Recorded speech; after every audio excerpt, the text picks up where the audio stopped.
Hi, I'm Hope from Honolulu. Please like and subscribe to 𝗕𝗓𝗡𝗑. My parents always said I was born beautiful. I received so many compliments and modeling offers for baby products that they launched my modeling career when I was just 3. But I never really knew my parents. When I was 6, they started a clothing line named after me and got really busy with it. So they mostly left my older sister 𝗓𝗓𝗓𝗓 in charge, and she hated me. You promised we'd play with the dolls. You can't always be the center of the universe. I have to take this call. Fashion Kids magazine wants you again. She'd always lie and say we'd do one thing, but we'd do another thing instead, and I'd suffer. You said after my fashion show, we'd go home. I'm tired. Just sign a few more autographs and don't be so ungrateful. Sometimes I wondered if she was so mean to me because she was jealous of my fame. Once when I was 12, I was at a signing event and I escaped from the crowd. I stumbled into an alley where a girl my age was looking through the trash with her mom. I offered them some snacks from my bag, and their reaction was so wonderful. Just then, 𝗓𝗓𝗓𝗓 found me and dragged me away. And later, when we were on a video call with our parents, she told them what had happened. Hope, it's not okay to sneak off like that. And that poor family could have robbed you. Or taken a lock of your hair to sell on eBay. No, they were nice, and I liked helping them. Nonsense. You're too busy and famous to be doing anything else. Anyway, we heard your sister booked you on a morning show for the launch of your new toy line. Little Hope dolls. They're gonna sell like hotcakes. Sometimes it felt like my parents just used me for money. In fact, I felt people were friends with me for the same selfish reasons. But I never gave up on the idea of using my wealth for good. When I turned 14, I held my first fundraising event for homeless people, and it was a big success. But my second fundraiser turned into a complete nightmare, because the day after it, my face was all over the news with the words "teen thief." Hope, they're saying you kept all the funds for your business. What? Why would they think I took all that money? The news is saying they got an anonymous tip. This can't be good for your career. It's all over social media. They're calling it the biggest scandal of the year. You need to stop all this charity nonsense. We need to work on saving your reputation so you won't lose out on any modeling contracts. I didn't care if I never modeled again. I didn't understand how anyone could think I'd steal charity money. I was too embarrassed to even leave the mansion. Soon after, I was about to join a new high school, and I went to 𝗓𝗓𝗓𝗓𝗓 with an odd request. Help me make a disguise for high school. You're my makeup artist. If anyone can do it, it's you. Look, it's hard for me to trust people. They'll probably use me for my money and fame or spread more lies. I'd rather just go as a regular kid so I can be active in the school's charity clubs. You don't think you could just go as yourself? Doubtful. I always become the center of attention without meaning to. And because of that scandal, the charity clubs might not trust me. I just want to fade into the background and do the things I care about. Please. To my shock, she agreed to the makeover. She gave me cute short hair as part of my disguise. I decided to keep my disguise a secret from my parents. They were not happy about my short hair, but my agent had advised me to take a break from modeling and stay out of the public eye anyway till the scandal died down. At home, I was Hope, the supermodel on a break. But at school, I was Minnie, the humanitarian. I joined the charity club, and the volunteer work I was doing felt amazing. And I was making friends pretty easily. But one day at school, I was lifting a heavy box of canned food donations when I suddenly threw out my back. Whoa, are you okay? I suddenly noticed there were 2 really cute guys watching me struggle to stand up straight. Guess I'm an old lady who's not used to heavy lifting. Ouch. Let's take you to the school nurse, Granny. I'm Kai. And I'm Crane. Here, let me take your bag. What was in that box? Canned stuff for a food drive. Crane immediately dropped my bag to the floor. You're part of a food drive? Not gonna help you. What? Come on, Nan. Let's just take her to the nurse. She's hurt. Whatever. Not my problem. And then he just left. What was that about? Are you seriously doing a stupid food drive, Granny? My name is Minnie, and what's wrong with food drives? Minnie? Minnie. Everything about them is wrong, Minnie. If the poor just got off their butts and worked, they wouldn't be poor. Why should we treat them like babies and take money from people who do work? Wow.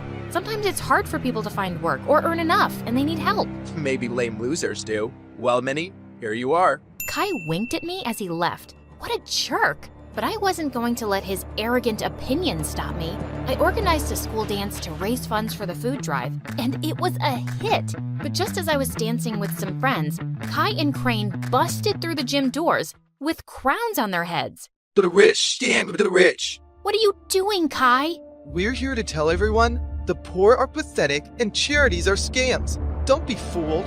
Just then, Crane started kicking down the display of food donations like a maniac. Luckily, the teachers there kicked them both out before they could do more damage. What planet were these jerks from? But I forgot all about them when I got home that afternoon and saw Dad running out to me. Didn't you check your phone, Hope? I think the battery died. What's wrong? Your mom and sister got into a car accident, but the doctor said they'll be okay. They both had some broken bones and will need bed rest. I started to cry, and Dad hugged me. I couldn't remember the last time he'd done that, and I decided I'd stay home for the next few weeks to take care of Mom and Leilani. The next evening, my bodyguard drove me down to the food bank to drop off the school's donations. To my shock, I saw Kai step out of his car in front of us, and he was dropping off bags of donations. What the hot fudge? I snapped a picture of him, and I confronted Kai in the school hallway the next day. Saw you at the shelter last night. What are you talking about? This? How did you... Okay, please, listen. Crane is against charity work, not me. He convinced me to think that way a long time ago, but I don't agree with him anymore. Years ago, Crane's family fell into a big scam by some fake charity, and they lost a huge fortune. Oh no. Yeah, his dad had to work so hard just to get them back on their feet. Now, he talks trash about all charities, and he doesn't trust the poor. He actually enjoys shutting charity work down in public. He bullied me into crashing that dance. And well, I'm sorry I did, really. He looked really sincere. If that's the truth, I understand. But you gotta stand up to Crane sometime. You can't keep pretending to be someone you're not. Kai offered to walk me to class, but I explained I was just there to collect my books as I was homeschooling for a while. He asked for my number, and I kinda left with butterflies in my stomach. Kai and I texted every day for weeks, and he even started coming over. I kept saying it was best to give my mom and sister space to recover, so we'd always hang out in my backyard. Keeping Minnie away from my parents and Hope away from Kai was getting exhausting. I was also developing the biggest crush on the real Kai. He was nothing like the jerk I'd first met. Once I found him waiting for me in my backyard with the most amazing picnic laid out. Hey, what's all this? Just a little surprise for your big day. Happy birthday, Minnie. Kai, my birthday isn't for another 5 months. What? Really? I looked for you over social media, but I couldn't find you because you're apparently the world's most private person. Then I went to go check the school records, and I guess I got the wrong Minnie. I guess so. But thanks anyway. It's the nicest thing anyone's ever done for me. Just as I sat down, Kai opened a bottle of soda, and the cork went flying straight into my eye. Oh my god, I am so sorry, Minnie. Wait, stop rubbing your eye and let me see. He lifted my chin gently as he looked deep into my eyes. Your eyes, they're... Yes? They're what? They're not the same color. What? Suddenly I realized that my contact lens had fallen out. Oh, my lens must have popped out when I rubbed my eye. I wear them for my eyesight because I'm as blind as a bat. I see. But why would you wear those green lenses and hide your lovely blue eyes? His face was so close, and I didn't have an answer to his question, so I just kissed him. He looked really surprised, but then he kissed me back, and it felt wonderful. Soon after, Kai and I hosted a fundraising car wash for a soup kitchen, but suddenly a car honked at us angrily. Well, what do we have here?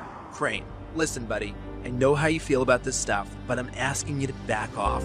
I want to do this. What? Support lying, dirty thieves? Did you forget what happened to my family? Of course not, but that was one bad experience. Not all charities are scams. It's this witch. Winnie's brainwashed you. It's Minnie, and Kai is free to do whatever he wants, but you need to leave. Just then, Crane went red. He threw a punch at Kai, but Kai blocked it brilliantly and stepped back. Crane, walk away right now. You better watch yourself, Winnie, or you'll end up like that stupid teen thief model who raised funds for her business. She got what she deserved. She's a forgotten fraud now, a nobody. Suddenly, I froze in my spot. Was it possible that Crane had started that rumor? He was crazy enough to do it, and what if Kai had been involved back then too? Crane drove off angrily, and Kai turned to me. This may be the end of my friendship with Crane, but I feel relieved. I'm proud of how you stood up to him. Kai smiled at me warmly, but now I felt guarded. Did I fall for someone who might have framed me? Later that evening, as he drove me home, Kai suddenly took my hand. Minnie, I love who you are and who you've helped me become. Will you be my girlfriend? Kai, no, I can't. What? Why? I thought you felt the same way. You kissed me. And maybe that was a mistake. I'm sorry, but I can't be with you. Not only did I feel paranoid about trusting him, he had no idea I was Hope. I hated lies, and now I hated lying. Things were a mess. Kai begged to see me and kept messaging me, but I just ignored him until he gave up. One afternoon, I was fluffing Leilani's pillows when she asked me something unexpected. Hope, how are you? Not bad. Why? Nothing. I just noticed that you looked a bit sad these days. I kinda lost someone I cared about. Wait, Leilani, why are you crying? Oh, Hope, I just need to tell you something. I can't keep it in any longer, especially after you've taken such good care of me. And to my shock, She confessed how she was the one who had started the rumor that I'd stolen the charity funds. I know it was really wrong, and I'm sorry, but I just got so resentful. I was left in charge of you, and you always came first. And you were always in the limelight, while I never even got thanks for anything I did. I got carried away. Leilani, how could you? I really regret it. That's why I agreed to your makeover request, because I didn't want to stand in your way again. I know how good-hearted you really are. Do you know what you've done? I immediately thought of Kai, this great guy, and how I'd shut him out.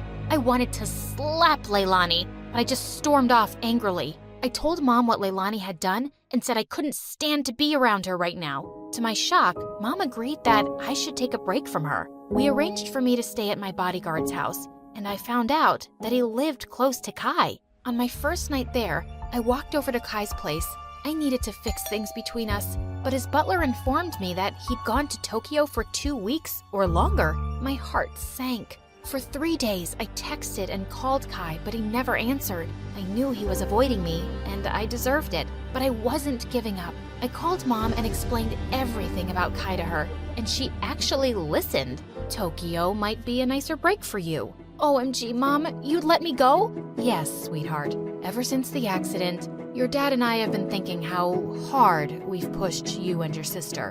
We just wanted you girls to know success early on, but we've realized there are more important things than success and money, like happiness and family. You've been amazing during our recovery, honey, and you really deserve to go. Thanks, Mom. I love you. And the next day, I was on a flight to Tokyo with my bodyguard and checked into the same hotel as Kai. Just as I stepped onto the elevator, I was shocked to see Kai inside. He looked awkwardly at me. Hi, can I help you with something? I suddenly realized he couldn't recognize me without my disguise. Kai, you're the reason I'm here. I came to tell you the truth. I'm Minnie. Minnie? Minnie from Honolulu?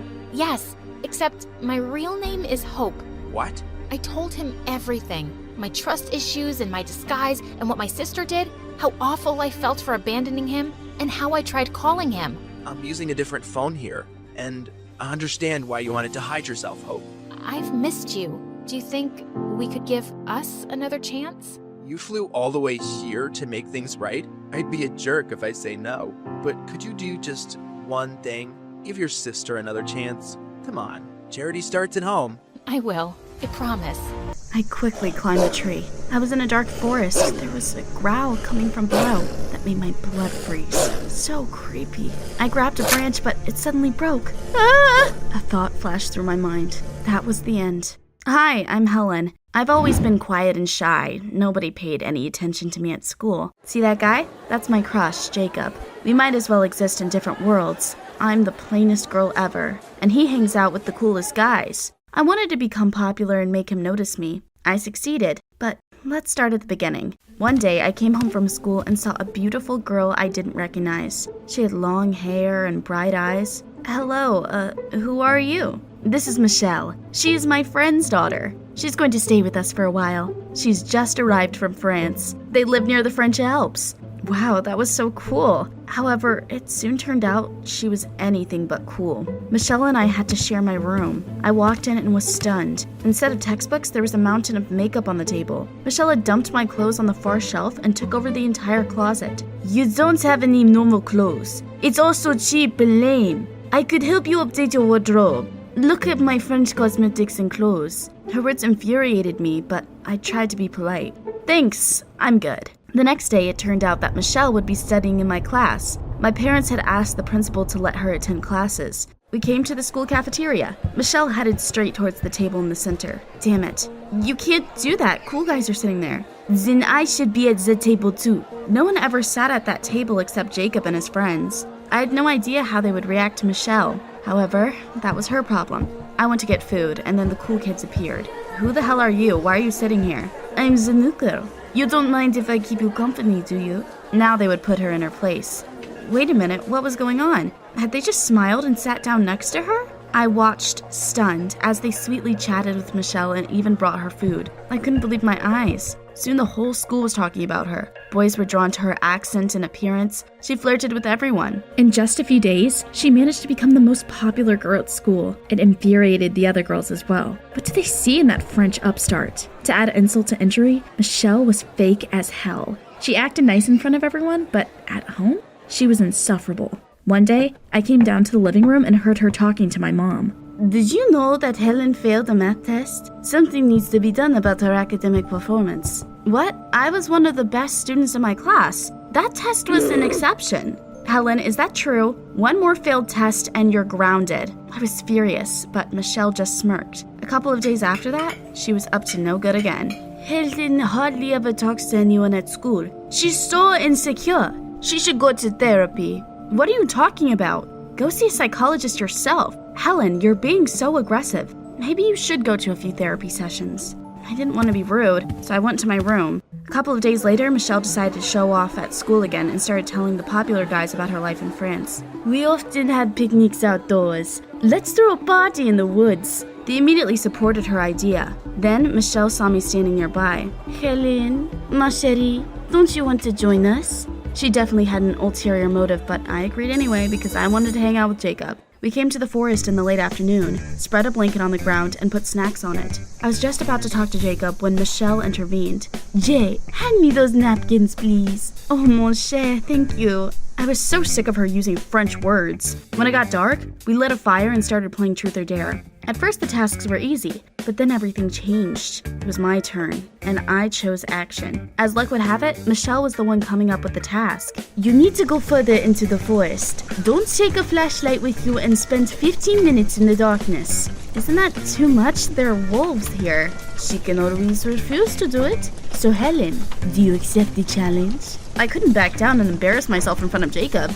I'll do it. I left my phone on the blanket and left the clearing. Gradually, the fire disappeared from sight. Then suddenly, I heard a rustle behind me. Calm down, Helen. Someone had probably decided to follow and watch over me. I squared my shoulders and pretended I wasn't afraid. But then I heard a growl and saw a silhouette that looked like a wolf. I forgot all about the game and ran back towards the clearing, but I couldn't see the fire anywhere. Damn it, was I lost? I heard the growl again and felt even more terrified. I came across a tall tree and started to climb it. At some point, the branch I was standing on cracked and broke off. I hung on with one arm. Then I pulled myself up and wrapped my legs around the trunk. That was close. After a couple of moments, I decided to look down. I expected to see a wolf, but a dog was standing there. A huge one. It looked like a Great Dane. It lay down right under the tree, and it seemed in no hurry to leave. No one came to help me. I had to risk it and carefully get down. Just imagine, the dog turned out to be friendly. He wagged his tail and buried his face into my palm. I patted him hesitantly. Hey, buddy, what am I going to do with you?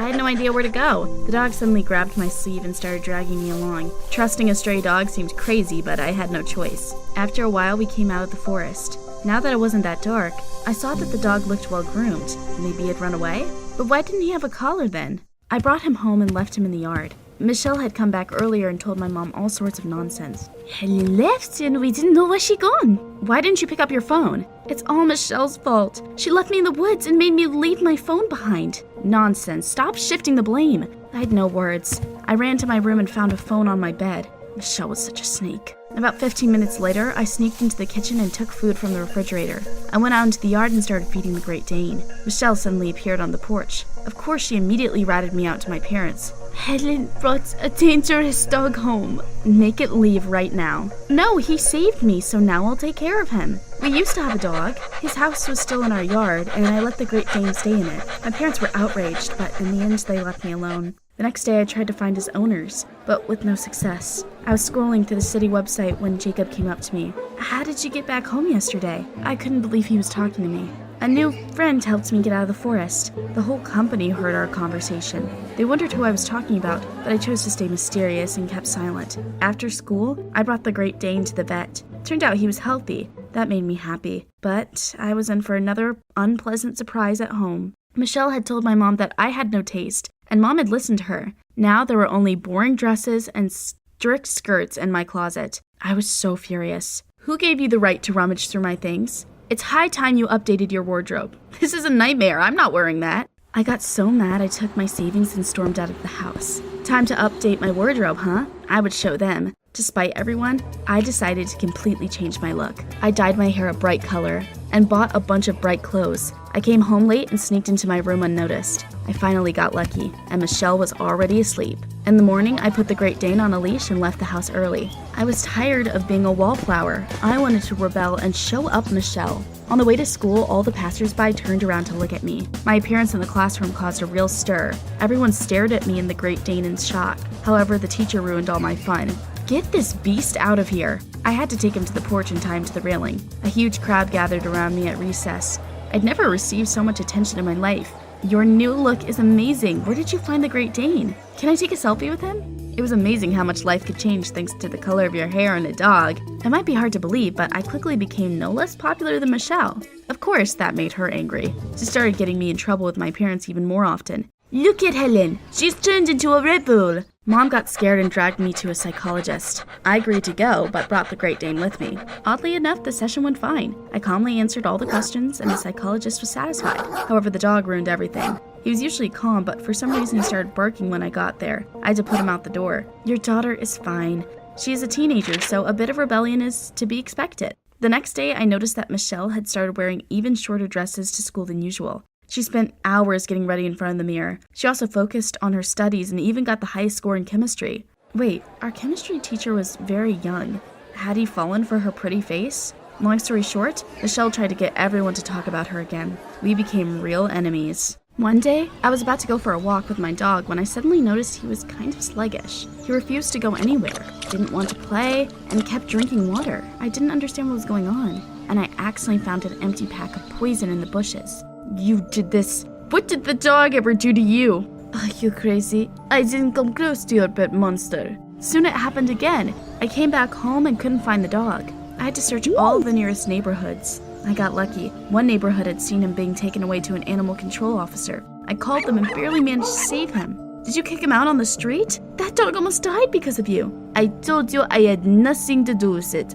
Of course, I didn't believe her. A couple of days later, the principal suddenly gathered all the high school students in the main hall. The sponsors of our school are organizing a trip to a ski resort for the senior classes. It's absolutely free. Everyone was delighted, especially Michelle. "Oh, that is so great. I grew up near the French Alps, so I'm great at skiing." Unlike her, I was bad at it, so I just walked along the slope. To my surprise, I noticed Jacob nearby. He was alone. That was my chance. I had to become popular. Maybe now he wouldn't make fun of me? "Jacob, hi. I've been meaning to tell you for a long time that I really like you." Jacob raised his eyebrows in surprise. Then our classmate ran up to us. "Hey, let's go. Michelle is doing some awesome tricks." "Sorry, can we talk later?" Jacob left. I felt crushed and could barely hold back angry tears. Michelle really was great at skiing. I watched her from afar. At some point she noticed me and skied closer. "I propose a competition, ma chérie. Whoever gets on the slope the fastest wins. The loser publicly admits defeat." I knew there was no way I'd win, but my pride wouldn't let me back down from a challenge. A lot of people came to watch us. Michelle quickly pulled ahead. She was showing off a lot, while I was skiing slowly. It was clear I would lose, but then something happened. Michelle suddenly twisted her leg, screamed loudly, and fell into the snow. She couldn't get up. I managed to beat her. I finished first. Before Michelle could publicly admit defeat, a doctor ran up to her and took her away to the medical building. We soon found out she had broken her leg. When Michelle returned to the base, our classmates surrounded her. Everyone was trying to help her, even the chemistry teacher. It was unpleasant to watch. I was about to turn away when I suddenly noticed something odd. For some reason, Michelle's eyes were different colors. The melted snow had ruined her makeup, and her red pimples became visible. "Do you wear colored contacts? You weren't a beauty after all." Our classmates heard my words and took a closer look at her. The boys winced. Michelle noticed, then pounced on me. "You're so annoying, I hate you!" She jerked violently, and something no one was expecting happened. Her wig suddenly flew off her head. It turned out her long hair was fake too. "Ah, don't look at me! All of you turn away!" Wait a minute, where was her French accent? "Did you fake an accent for attention?" Everyone started laughing at Michelle. The boys immediately stepped away from her. Michelle suddenly reached towards our chemistry teacher. "Nick, don't leave me!" Nick? Had she just called her teacher by his name? Everyone was shocked. The teacher turned red. It became clear who Michelle was wearing short dresses for and why she was getting high scores. I came back home in a great mood, but my dog was missing again. Michelle definitely couldn't have done anything. She had been with me. My parents hadn't seen anything. I called animal control, but to no avail. Then I decided to search the streets. I tried not to get my hopes up, but eventually luck smiled on me. I was passing by an abandoned warehouse when I suddenly heard a dog bark. I opened the door, and the Great Dane ran out to meet me. Who had locked him in there? "Archie?" I turned around and saw a boy. The Great Dane barked joyfully and ran towards him. I was so confused. "Who are you?" "My name is Thomas. This is my dog." "It is? I found him in the woods a few days ago." "My father recently remarried. Archie took an instant dislike to my new stepmother. She did everything to get rid of him. One day, Archie disappeared. She must have brought him to the woods and left him there. Thank you for taking care of him. You found the damn thing after all." Wait a minute, was that my psychologist? Is that your stepmother? Yes. Were you trying to get rid of him again? Was that why you locked him in the warehouse? What a lucky mutt. Yes, I locked him up. I brought him to the forest. I tore off the posters and turned on call forwarding so that you wouldn't find him. Thought I'd finally got rid of him. But then Helen brought him to the session, so I decided to get rid of him for good. But neither the poison nor the animal control service took care of the problem. So that was all you're doing? Let's go. There's no use talking to her anymore. Yeah, it seems she wasn't right in the head since she was so fixated on the dog. The dog stayed with its real owner. I'd grown very attached to him, so Thomas allowed me to visit him. Soon Michelle's parents found out about her injury and decided to visit us. We were sitting in the living room when the principal suddenly called them. "Michelle's behavior is unacceptable. She flirted with the chemistry teacher. She has to change." Michelle's parents immediately wilted. "I'm sorry we didn't tell you right away, but this isn't the first time this happened. Michelle acted the same way at her school in France, which is why we sent her here. We hoped she would change, but she's at it again." Soon they took Michelle back home. She was really mad, and I maliciously waved goodbye to her. My parents and I started getting along again. I stayed popular at school. Jacob came up to me one day, and I've thought about it, and go on a date with me. I used to dream about it, but weirdly enough, at that moment, I didn't feel anything at all. I've thought about it too. My answer is no. I've lost interest in Jacob. Recent events had shown me what he was really like. However, I started dating someone else. Can you guess who it was? Thomas and I spent a lot of time together. We even came up with a plan to get rid of his terrible stepmother. Do you think we can do it? The Foundation's activities are hidden from the people's eyes, but each of you can face the terrible anomalies and immerse yourself in the atmosphere of a powerful organization. The most dangerous objects leave the secret archives pages and come to life in the SCP-Chronicle's unpredictable storyline. And for the most desperate individuals who venture to dig into the secret protocols, we always have a portion of amnestics.